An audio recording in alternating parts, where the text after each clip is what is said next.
आज की वीडियो में हम बात करने वाले हैं पंजाब सर्किल के पीएससी के 2024 के क्वेश्चन पेपर की। इस वीडियो में हम इसके डिपार्टमेंट और जीके वाले क्वेश्चंस को कवर करेंगे। इसके मैथ और रीजनिंग वाले पोर्शन के लिए डिस्क्रिप्शन में आपको लिंक्स मिल जाएंगे। अगर आप एमटीएस पोस्टमैन या पीए की तैयारी कर रहे हैं और तैयारी करने के लिए आपको बुक्स चाहिए, चाहे क्वेश्चन पेपर्स की बुक्स चाहिए या थ्योरी वाली बुक्स चाहिए, या फिर आपको एक ऐसी बुक चाहिए जिसमें टॉपिक वाइज इंपॉर्टेंट क्वेश्चन हो, तो क्वेश्चन बुक भी आप ले सकते हैं। तो बुक्स लेनी है या फिर अच्छे से तैयारी करने के लिए क्लासेस में जुड़ना है, तो इसके लिए आप हमें 8627096166 के ऊपर मैसेज कर सकते हैं। क्लासेस में भी हमारे साथ जुड़ सकते हैं और बुक्स भी आप ले सकते हैं। इसके अलावा बुक्स लेने के लिए डिस्क्रिप्शन में साइट का लिंक मिल जाएगा, वहाँ से भी आप डायरेक्टली ऑर्डर कर सकते हैं। और पर्यावरण को बचाने के लिए हमने एक छोटी सी शुरुआत की है, ज़्यादा से ज़्यादा पौधे लगाने की। इस जर्नी में आप भी हमारे साथ जुड़ें। आप हमारे साथ जुड़ेंगे तो हमें और मोटिवेशन मिलेगी और ज़्यादा पौधे लगाने की। तो इसके लिए भी आपको डिस्क्रिप्शन में एक चैनल का लिंक मिल जाएगा, उसको सब्सक्राइब करके आप हमारे साथ जुड़ जाइए। तो चलिए वीडियो शुरू करते हैं। पंजाब सर्कल का पीएसए का 2024 का ये क्वेश्चन पेपर है। फर्स्ट क्वेश्चन है, which clause of post office guide part 1 governing particulars to be furnished for method of addressing. Post office guide भाग 1 के कौन से क्लोज में पता लिखने की विधि के लिए प्रस्तुत किए जाने वाले विवरणों के बारे में बताया गया है। बी ऑप्शन करेक्ट आ जाएगी कि किसी भी आर्टिकल के ऊपर जब एड्रेस लिखा जाएगा तो उसमें कौन कौन से पर्टिकुलर या कौन कौन सी चीज़ों को मेंशन करना होता है, इस चीज के बारे में क्लोज नंबर 26 में बताया गया है। तो क्लोज नंबर और कौन से सेक्शन में किस चीज के बारे में है, इस चीज को आपने जरूर कर लेना है। हालांकि इनको याद करना थोड़ा सा मुश्किल जरूर है, लेकिन जो इंपॉर्टेंट क्लोज है उनके क्लोज नंबर आपने जरूर याद करने हैं। Which clause of post office guide part 1 deals with post restante. Post office guide भाग 1 का कौन सा खंड पोस्ट रेस्टेंट सेवा से संबंधित है। ए ऑप्शन करेक्ट आ जाएगी। पोस्ट रेस्टेंट सर्विस के बारे में क्लोज नंबर 64 से 66 के बीच में बताया गया है। परफ्यूम्स में be transmitted through inland post subject to following conditions. कौन सी शर्तों के अधीन इत्र को अंतर्देशीय डाक के माध्यम से प्रेषित किया जा सकता है। यानी कि अगर आप डाक के माध्यम से परफ्यूम इत्यादि भेजना चाहते हैं तो कैसे भेज सकते हैं। इसका करेक्ट आंसर सी आ जाएगा। सबसे पहला, perfume must be filled in a glass bottle which should be plugged and capsuled. इत्र को एक कांच की बोतल में बंद करना चाहिए, जिसे प्लग करके कैप्सूल में इत्र को बंद किया जाएगा। द ग्लास बोतल should be packed in a cardboard box with cushion inside. फिर जो कांच की बोतल में आपने इत्र भरा होगा उसे कार्डबोर्ड के बॉक्स में यानी कि गत्ते के बॉक्स में पैक किया जाएगा और उसके अंदर कुशन रखे जाएंगे। कुशन क्या मतलब हो जाएगा कि ऐसी सामग्री रखी जाएगी कि वो परफ्यूम की बोतल टूटनी नहीं चाहिए। फिर जो कार्डबोर्ड का बॉक्स होगा उसको क्या किया जाएगा, रैप किया जाएगा। Wrapped with strong paper placed in an outer wooden box with corrugated paper and shavings. फिर आपने क्या किया, सबसे पहले जो परफ्यूम है उसको कांच की बोतल में रखा। कांच की बोतल को अच्छे से आपने बंद किया और उसके अंदर कार्डबोर्ड बॉक्स के अंदर रखा। फिर उसमें आपने कुशन भी रखे। फिर ये जो कार्डबोर्ड बॉक्स होगा या गत्ते का बॉक्स होगा इसको आपने स्ट्रॉन्ग पेपर के साथ लपेट देना है, रैप करना है।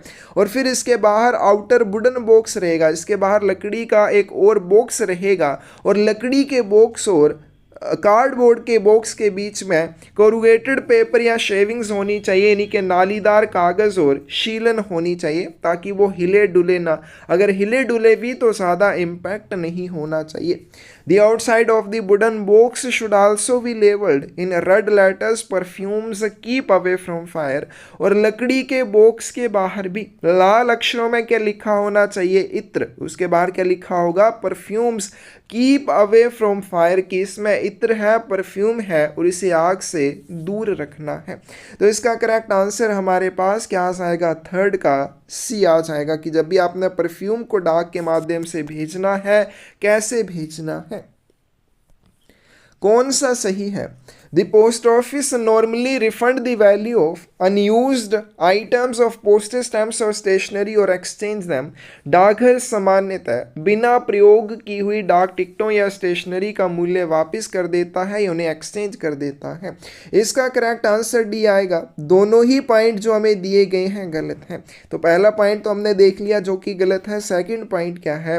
Articles addressed to deceased persons are never dealt with in the same manner as unclaimed articles. मृत व्यक्तियों को संबोधित वस्तुओं को किसी भी कभी भी इस तरह से नहीं निपटाया जाएगा जैसे लावारिस वस्तुओं को निपटाया जाता है। तो दोनों ही पॉइंट गलत हैं। इनके सही पॉइंट क्या होंगे? Post office will not normally refund the value of unused items of postage stamps और स्टेशनरी और exchange them for other denominations और काइंड ऑफ स्टैम्प्स और stationery.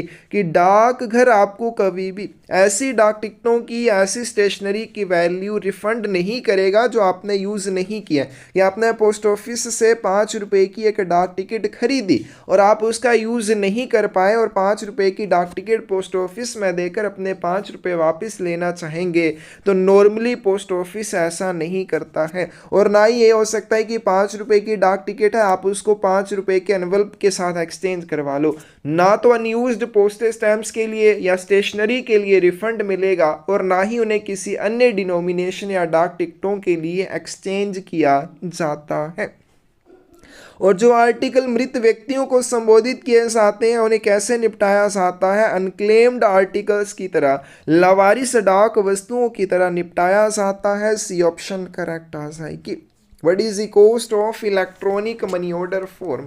Electronic money order form की क्या कीमत होती है? तो इसका करेक्ट आंसर हमारे पास डी आ जाएगा।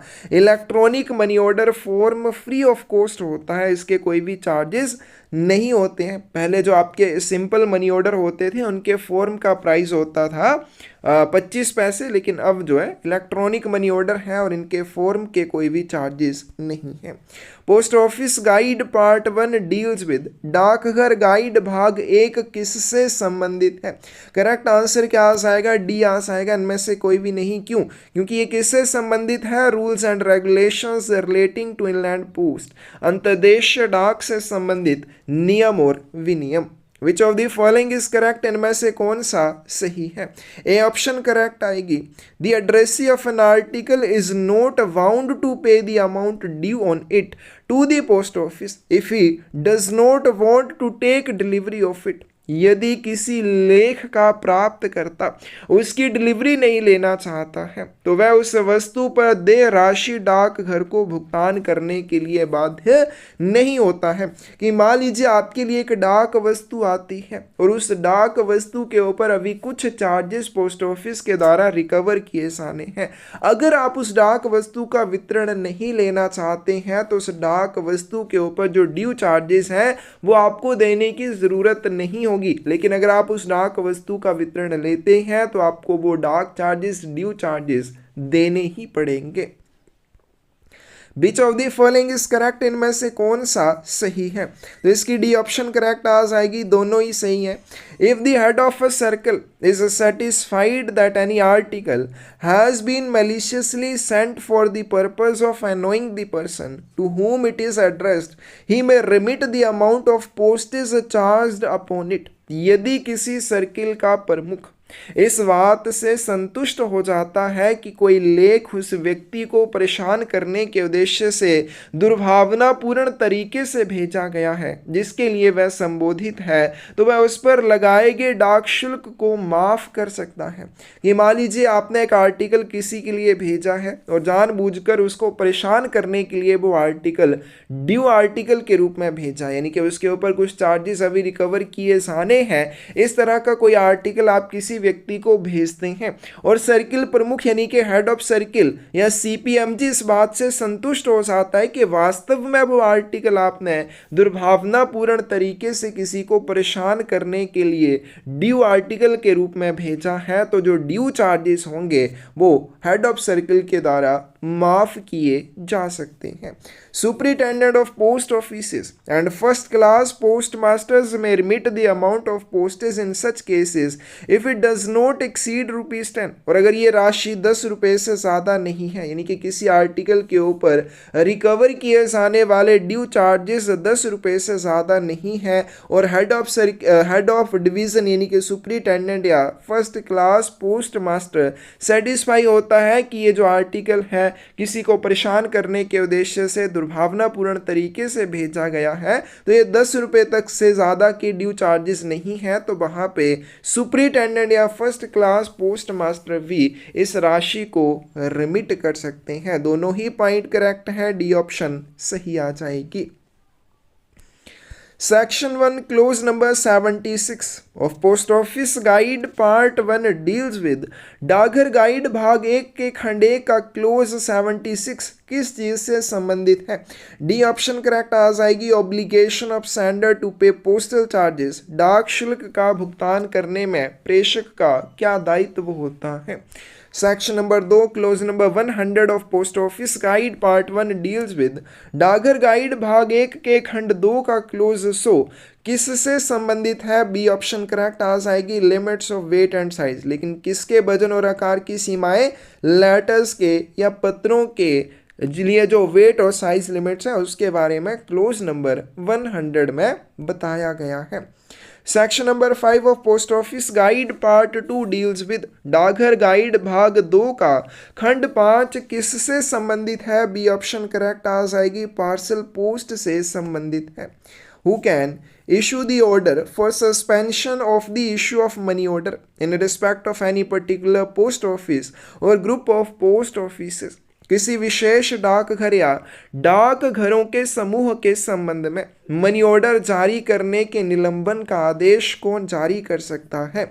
बी ऑप्शन करेक्ट आ जाएगी। डायरेक्टर जनरल ऑफ पोस्ट, महानिदेशक डाक के द्वारा निलंबित किया जा सकता है। तो जो डायरेक्टर जनरल होते हैं वो क्या कर सकते हैं? May at any time suspend the issue of money orders upon or by any particular post office or group of post offices or direct that money orders should not be issued except on payment of special rates of commission higher than the ordinary rates। तो director general या महानिदेशक डाक के पास ये power होती है कि वो किसी भी समय किसी पर्टिकुलर पोस्ट ऑफिस के द्वारा या डाक घरों के समूह के द्वारा मनी ऑर्डर जारी करने की सेवा को निलंबित कर सकता है। इसके अलावा क्या हो सकता है कि जो विशेष दरों के ऊपर मनी ऑर्डर जारी किए जाते हैं वो मनी ऑर्डर जारी किए जाएंगे, उनको निलंबित नहीं किया जाएगा। इसके अलावा बाकी जो मनी ऑर्डर हैं उनके निलंबन का आदेश डायरेक्टर जनरल पोस्ट के द्वारा दिया जा सकता है। आगे चलते हैं। Post office guide part 2 deals with डाकघर गाइड भाग 2 किससे संबंधित है? तो इसका करेक्ट आंसर हमारे पास क्या आ जाएगा? ए आ जाएगा। Rules and regulations relating to foreign post, विदेशी डाक से संबंधित नियम और विनियम। पोस्ट ऑफिस गाइड पार्ट 1 किससे संबंधित है? अंतर्देशीय डाक से संबंधित नियम और विनियम। पोस्ट ऑफिस गाइड पार्ट 2 किससे जुड़ा हुआ है? फॉरेन पोस्ट से संबंधित नियम और विनियम।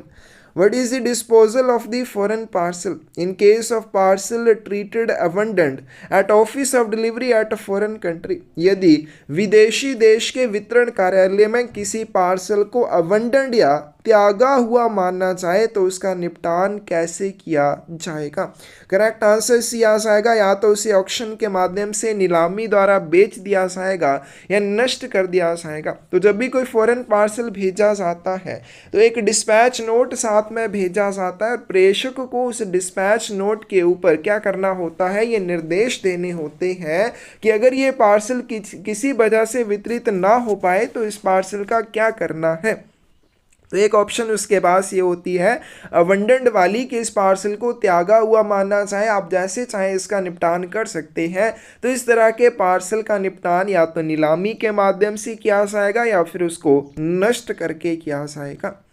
Section 1 close 1 of post office guide part 2 deals with. डाकघर गाइड भाग 2 के खंड 1 का क्लोज 1 किससे संबंधित है? तो इसका करेक्ट आंसर ये आ जाएगा डेफिनेशन ऑफ फॉरेन पोस्ट, विदेशी डाक की परिभाषा। तो फॉरेन पोस्ट की डेफिनेशन कौन से क्लोज में दी हुई है? पोस्ट ऑफिस गाइड पार्ट 2 के क्लोज नंबर 1 में बताया हुआ है। Section 1 close number 2 of post office guide part 2 deals with. डाकघर गाइड भाग 2 के खंड 1 का क्लोज 2 किससे संबंधित है? तो इसका करेक्ट आंसर हमारे पास क्या आ जाएगा? बी आ जाएगा। Categories of foreign postal articles, विदेशी डाक लेखों की श्रेणियों के बारे में। Section number 8 close 174 of post office guide part 2 deals with.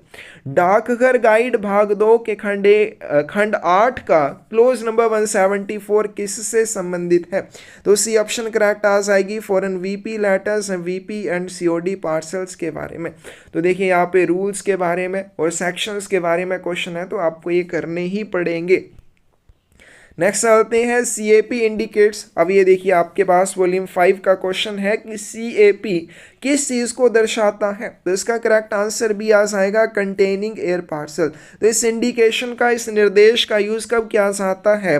When an air parcel is sent inside an airmail bag, the label of the bag should wear the superscription CAP to indicate that it contains air parcel। तो जब भी किसी air parcel को airmail bag के अंदर भेजा जाता है तो बैग के लेवल पर क्या अंकित होना चाहिए? CAP अंकित होना चाहिए। इससे क्या मतलब हो जाएगा? कंटेनिंग एयर पार्सल की इसके अंदर हवाई पार्सल है।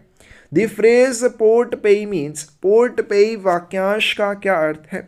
डी ऑप्शन करेक्ट आ जाएगी। इसका मतलब होता है पोस्टेज हैज बीन प्रीपेड, कि डाक शुल्क का पूर्व भुगतान कर दिया गया है। Articles liable to export duty are detained at outward office of exchange and the sender is informed regarding the payment of duty by। निर्यात शुल्क लगने वाली वस्तुओं को जावक विनियम कार्यालय में रोक लिया जाता है तथा प्रेषक को शुल्क के भुगतान के बारे में किसके द्वारा सूचित किया जाता है? ये ऑप्शन करेक्ट आ जाएगी by the custom authorities directly. तो कोई भी आर्टिकल जिसके ऊपर एक्सपोर्ट ड्यूटी या निर्यात शुल्क लगाया जाना हो, उनको कहाँ पे रोका जाता है? पहला पॉइंट तो ये बनता है और detain at outward offices of exchange, उन्हें विनियम के बाहरी कार्यालयों में या एक्सचेंज के बाहरी कार्यालयों में रोका जाता है। फिर उसके बाद the senders are informed by custom authorities direct regarding the payment of duty, और उस शुल्क का भुगतान करने के लिए प्रेषक को कस्टम अथॉरिटीज के द्वारा डायरेक्टली इन्फॉर्म किया जाता है। The post office does not undertake to collect the export duty which has to be paid by sender as directed by custom authorities. और डाकघर निर्यात शुल्क एकत्र करने का कार्य बिल्कुल नहीं करेगा जिसे सीमा शुल्क अधिकारियों के निर्देशानुसार प्रेषक द्वारा भुगतान किया जाना है। तो कोई भी आर्टिकल जिसके ऊपर एक्सपोर्ट ड्यूटी लगनी है उसको डिटेन किया जाएगा आउटवर्ड ऑफिस ऑफ एक्सचेंज में, और उसके ऊपर लगने वाली ड्यूटी के भुगतान के लिए प्रेषक को कस्टम अथॉरिटीज के द्वारा डायरेक्टली इन्फॉर्म किया जाएगा। पोस्ट ऑफिस की इन्वॉल्वमेंट नहीं होगी। ATMs of India post are interoperable from. भारतीय डाक के ATM कब से इंटरऑपरेबल है? तो from 31 December 2016 ATMs of India post have become interoperable with banks. 31/12/2016 से भारतीय डाक के ATM अन्य बैंकों के साथ इंटरऑपरेबल हो चुके हैं। Vendor for Financial Services in Financial System Integrator Project under IT Modernization Project was IT आधुनिकीकरण परियोजना के तहत वित्तीय प्रणाली इंटीग्रेटर परियोजना के लिए विक्रेता कौन था? सी ऑप्शन करेक्ट आ जाएगी Infosys technology limited. What is the amount approved by Government of India for IT Modernization Project 2.0 2022? IT आधुनिकीकरण परियोजना 2022 के लिए भारत सरकार द्वारा अनुमोदित राशि क्या है? ये ऑप्शन करेक्ट आ जाएगी 5785 करोड़ रुपए। तो cabinet had approved IT project 2.0 on 19th of January 2022। तो कैबिनेट ने कब इसको मंजूरी दी IT प्रोजेक्ट 2.0 को? 19 जनवरी 2022 को। कितने आउटले या कितने परिव्यय के साथ? 5,785 करोड़ रुपए के परिव्यय के साथ। कितने वर्षों की अवधि के लिए? 8 वर्षों की अवधि के लिए। और कब से लेके कब तक? 2022-23 के फाइनेंशियल ईयर से लेकर 2029-30 के फाइनेंशियल ईयर तक के लिए।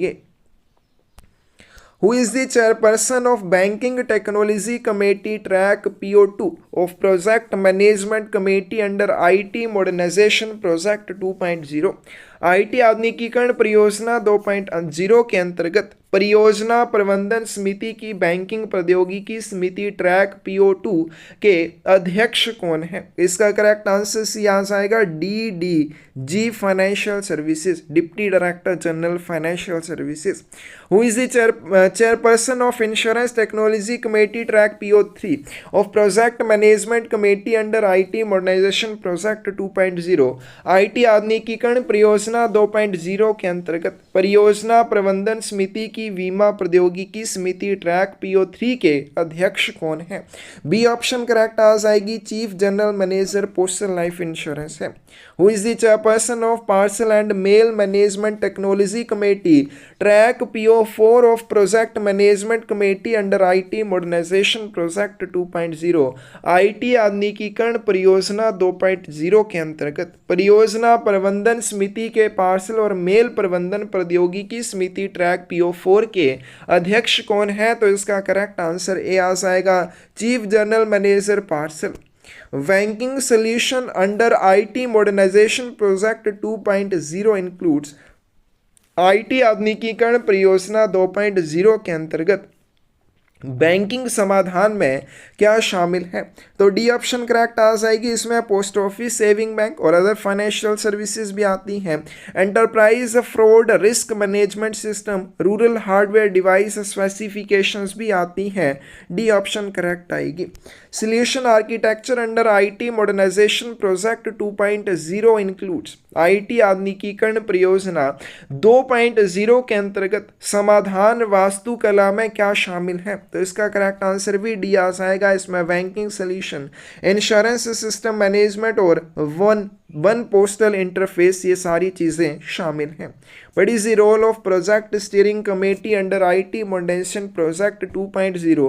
IT आधुनिकीकरण परियोजना 2.0 के अंतर्गत परियोजना संचालन समिति की भूमिका क्या है? तो इसका करेक्ट आंसर हमारे पास डी आ जाएगा, to sanction all project under DOP IT 2.0।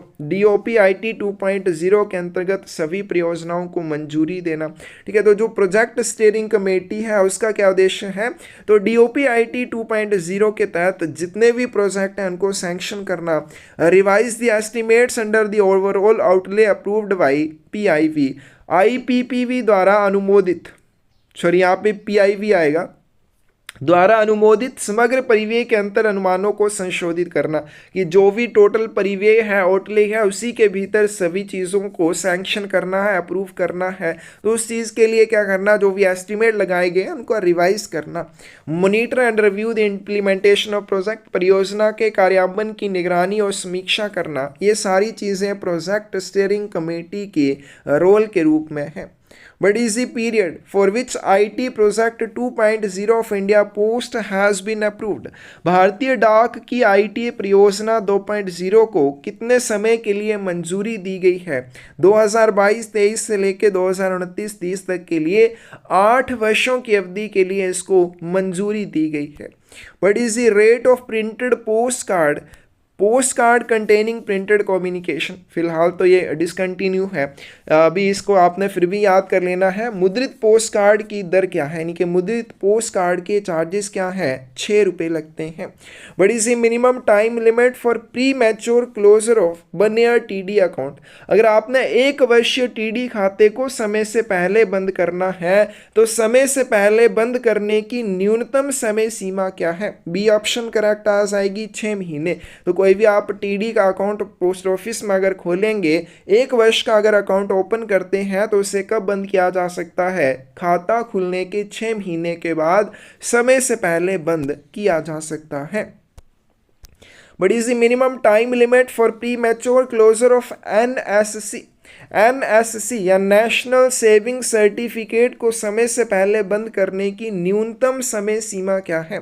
D option correct आ जाएगी। एनएससी या नेशनल सेविंग सर्टिफिकेट को समय से पहले बंद नहीं किया जा सकता। 5 साल के बाद 5 साल से पहले अगर इनको बंद करना है तो इसके लिए कुछ कंडीशंस हैं। क्या वैसे तो ये बंद नहीं होंगे, लेकिन अगर on the death of single account और एनी और all of the account holders in a joint account, कि अगर किसी का सिंगल अकाउंट था और जो अकाउंट होल्डर था उसकी डेथ हो जाती है, या फिर किसी का ज्वाइंट अकाउंट था तो ज्वाइंट अकाउंट में या एक की डेथ हो जाती है, क्योंकि ज्वाइंट अकाउंट 2 या 2 से ज्यादा व्यक्ति मिलकर जब अकाउंट ओपन करते हैं तो एक की अगर मृत्यु हो जाती है या सभी की मृत्यु हो जाती है तभी इनको समय से पहले बंद किया जा सकता है। On forfeiture by a pledge being a gazetted officer, राजपत्रित अधिकारी द्वारा गिरवी रखे जाने पर या फिर ऑन ऑर्डर बाय कोर्ट या न्यायालय से या कोर्ट के आदेश पर भी इनको समय से पहले बंद किया जा सकता है। नेक्स्ट चलते हैं, who is joint account holder in PM care for children scheme 2021। PM care for children scheme 2021 में संयुक्त खाता धारक कौन है? तो इसका करेक्ट आंसर सी आ जाएगा, डिस्ट्रिक्ट मैजिस्ट्रेट। अब जो आपके PM care for children scheme 2021 में अकाउंट खुले थे उनमें जो ज्वाइंट अकाउंट होल्डर के रूप में है वो कौन था? डिस्ट्रिक्ट मैजिस्ट्रेट था। How much amount will the beneficiary would receive on attaining 23 years of age in PM Care for Children Scheme 2021। PM Care for Children Scheme 2021 में 23 वर्ष की आयु प्राप्त करने पर लाभार्थी को कितनी राशि प्राप्त होगी? तो इसका करेक्ट आंसर बी आ जाएगा, 10 लाख रुपए की राशि प्राप्त होगी। What is the minimum time limit for premature closure of senior citizen saving scheme account? वरिष्ठ नागरिक बचत योजना खाते को समय से पहले बंद करने की न्यूनतम समय सीमा क्या है? तो इसका करेक्ट आंसर ये आ जाएगा, senior citizen saving scheme account खाता खोलने की तारीख के बाद किसी भी समय बंद किया जा सकता है। Senior citizen savings scheme account can be prematurely closed any time after date of opening. तो जिस तारीख को आपने खाता खोला है उस तिथि के बाद किसी भी समय आप इसको बंद कर सकते हैं। अगर आप खाते को 1 वर्ष से पहले बंद करते हैं तो उस खाते में आपको कोई भी इंटरेस्ट नहीं मिलेगा। अगर कोई इंटरेस्ट मिला होगा तो वो रिकवर कर लिया जाएगा प्रिंसिपल अमाउंट से। अगर खाते को 2 वर्ष के पहले लेकिन 1 वर्ष के बाद बंद किया जाता है तो प्रिंसिपल अमाउंट से 1.5% की राशि को डिडक्ट कर लिया जाएगा। खाता 2 वर्ष के बाद लेकिन 5 वर्ष से पहले बंद किया जाता है तो खाते के प्रिंसिपल अमाउंट से 1% की डिडक्शन कर ली जाएगी। Which of the following are correct? इनमें से कौन सा सही है? तो डी ऑप्शन करेक्ट आ जाएगी। सबसे पहले जो आरडी अकाउंट है जब वो मैच्योर हो जाता है तो मैच्योरिटी के बाद भी उसको 5 वर्षों तक आप वैसे का वैसा ही रख सकते हैं, ना उसको आप एक्सटेंड करें ना उसको बंद करें, तो वो वैसे का वैसा ही रहेगा। Minimum amount for monthly deposit in RD account is 100 rupees और आरडी खाता खोलने के लिए न्यूनतम राशि कितनी है? 100 रुपये की। आरडी का खाता आप न्यूनतम 100 रुपये की राशि के साथ ओपन कर सकते हैं। Interest on RD loan will be calculated from the date of withdrawal to date of repayment. और जब भी आप आरडी अकाउंट के ऊपर लोन लेते हैं तो लोन कैसे मिलता है? जिस तारीख को आप लोन लेते हैं उस तारीख से जिस तारीख को आप लोन वापस करते हैं उस तारीख तक इसके लिए आपको लोन के ऊपर इंटरेस्ट देना होगा। यानी कि डेट ऑफ विड्रॉल से लेकर डेट ऑफ पेमेंट तक आपको रीपेमेंट तक आपको आरडी लोन के ऊपर इंटरेस्ट या ब्याज देना पड़ता है। अंडर महिला सम्मान saving certificate 2023 what percentage withdrawal of eligible balance can be taken after 1 year from the date of account opening? महिला सम्मान बचत प्रमाण पत्र 2023 के अंतर्गत खाता खोलने की तिथि से 1 वर्ष के बाद पात्र शेष राशि का कितना प्रतिशत निकासी किया जा सकता है या विड्रॉल किया जा सकता है? तो सी ऑप्शन करेक्ट आ जाएगी। महिला सम्मान सेविंग सर्टिफिकेट 2023 के अनुसार जब भी आपके खाते का बैलेंस होगा, जब आपको उसमें विड्रॉल मिल सकती है तो क्या होगा, उसमें कितनी विड्रॉल आप ले सकते हैं? तो खाता खोलने की तिथि से 1 वर्ष के बाद आपके खाते का जो भी बैलेंस होगा उसका 40% आप विड्रॉल के रूप में ले सकते हैं। Domestic philatelic deposit account system was introduced at all philatelic bureau in India with effect from. भारत के सभी फिलैटलिक ब्यूरो में घरेलू फिलैटलिक जमा खाता प्रणाली कब शुरू की गई थी? 1 अगस्त 1965 में 39 की ए ऑप्शन करेक्ट आ जाएगी। Under whole life assurance of postal life insurance loan facilities available after डाक जीवन बीमा के संपूर्ण जीवन बीमा के अंतर्गत ऋण सुविधा कब उपलब्ध होती है? करेक्ट आंसर सी आ जाएगा, 4 वर्ष के बाद आप होल लाइफ एश्योरेंस पॉलिसी में ऋण ले सकते हैं। Rule number 10 of chapter 1 of postal manual volume 6 part 1 deals with डाक मैनुअल खंड 6 भाग 1 के अध्याय 1 का नियम 10 निम्नलिखित में से किससे संबंधित है? बी ऑप्शन करेक्ट आ जाएगी, articles addressed to deceased persons, मृत व्यक्तियों को संबोधित लेख। तो हमारे पास देखिए किस तरह से क्वेश्चन पूछे हुए हैं रूल्स के बारे में और सेक्शंस के बारे में, तो रूल नंबर जरूर याद करें। Nominal role of clerical staff to serve as a record of the clerks actually at work on any given day is maintained in। किसी भी दिन वास्तव में कार्यरत क्लैरिकल के जो भी स्टाफ होते हैं उनका रिकॉर्ड रखने के लिए नॉमिनल रोल कौन से फॉर्म के ऊपर बनाया जाता है? सी ऑप्शन करेक्ट आ जाएगी, MS-12 के ऊपर इसे बनाया जाता है। Village sorting list is prepared and supplied by subdivisional inspector on form. ग्राम छंटाई सूची उपमंडल निरीक्षक द्वारा कौन से फॉर्म पर तैयार करके भेजी जाती है? तो इसका करेक्ट आंसर ये आ जाएगा, M52 के ऊपर इसे तैयार किया जाता है। तो village sorting list in form M52 will be prepared and supplied to each office by the sub-divisional inspectors direct। Form M52 में ग्राम छंटाई सूची तैयार की जाती है और उपमंडल निरीक्षक द्वारा सीधे प्रत्येक कार्यालय को उपलब्ध करवाई जाती है। बहुत सारे important question village sorting list के बारे में और रूट लिस्ट के बारे में बनते हैं। सबसे पहली बात, विलेज सॉर्टिंग लिस्ट कौन से फॉर्म पर बनती है? M52 के ऊपर इसे बनाया जाता है। कौन बनाता है? सब डिविजनल इंस्पेक्टर बनाता है और डायरेक्टली प्रत्येक कार्यालय को इसकी आपूर्ति करता है। फिर एक ऐसा ऑफिस जिसके साथ विलेज पोस्टमैन या ग्रामीण डाकिये जुड़े होते हैं उसको सब डिविजनल इंस्पेक्टर एक रूट लिस्ट की कॉपी भी भेजता है। और रूट लिस्ट कौन से फॉर्म के ऊपर बनती है? M53 के ऊपर बनती है। और इसमें क्या दर्शाया जाता है? प्रत्येक विलेज पोस्टमैन के द्वारा कौन कौन से विलेजेस में विजिट किया जाएगा उसके बारे में रूट लिस्ट में दर्शाया जाता है। नेक्स्ट चलते हैं, rule number 9 of chapter 1 of postal manual volume 6 part 3 deals with. Postal manual volume 6 भाग 3 के अध्याय 1 का नियम 9 किससे संबंधित है? तो इसका करेक्ट आंसर हमारे पास ये आ जाएगा, limits of remittances by modes of conveyance. कि अगर आप धन प्रेषण करते हैं डाक के माध्यम से या अलग अलग परिवहन के माध्यम से, कि अगर डिपार्टमेंटल एम्प्लॉय के माध्यम से भेजते हैं, ट्रांसपोर्ट के माध्यम से भेजते हैं, ट्रेन के माध्यम से भेजते हैं, आर्मी एस्कॉर्ट में भेजते हैं, GDS के माध्यम से भेजते हैं, तो कितनी कितनी लिमिट रहेगी, कितना कितना कैश रेमिटेंस उनके माध्यम से भेजी जा सकती है। Rule number 11 of chapter 1 of postal manual volume 6 part 3 deals with. Postal manual volume 6 भाग 3 के अध्याय 1 का नियम 11 किससे संबंधित है? करेक्ट आंसर डी आ जाएगा, प्रोविजंस ऑफ फंड्स फॉर सब ऑफिसेज। उप कार्यालयों के लिए धन का प्रावधान कैसे किया जाएगा? तो जो सब पोस्ट ऑफिस होते हैं अगर उनको नकदी की आवश्यकता है तो नकदी उनको कैसे उपलब्ध करवाई जाएगी, कौन कौन से प्रावधान रहेंगे उसके बारे में इस रूल में बताया गया है। The date shown by date stamps and seals of a set of section or mail office should be that of the day। अनुभाग या डाक कार्यालय की मोहरों या सीलों द्वारा दर्शाई गई तारीख कौन सी होनी चाहिए? ए ऑप्शन करेक्ट आ जाएगी, on which the working hours of the set begin. जिस दिन सेट के काम काज के घंटे शुरू होते हैं। तो जैसे मान लीजिए किसी, अब क्योंकि पोस्ट ऑफिस तो मोस्टली क्या होते हैं रात के समय बंद रहते हैं, नाइट पोस्ट ऑफिस को छोड़कर, लेकिन जो आपके सेट इत्यादि होते हैं सेक्शंस के, तो वो क्या करते हैं, रात में भी काम करते हैं, क्योंकि वो सेट्स में काम करते हैं। कुछ सेट दिन में काम करेगा, कोई सेट रात में काम करेगा।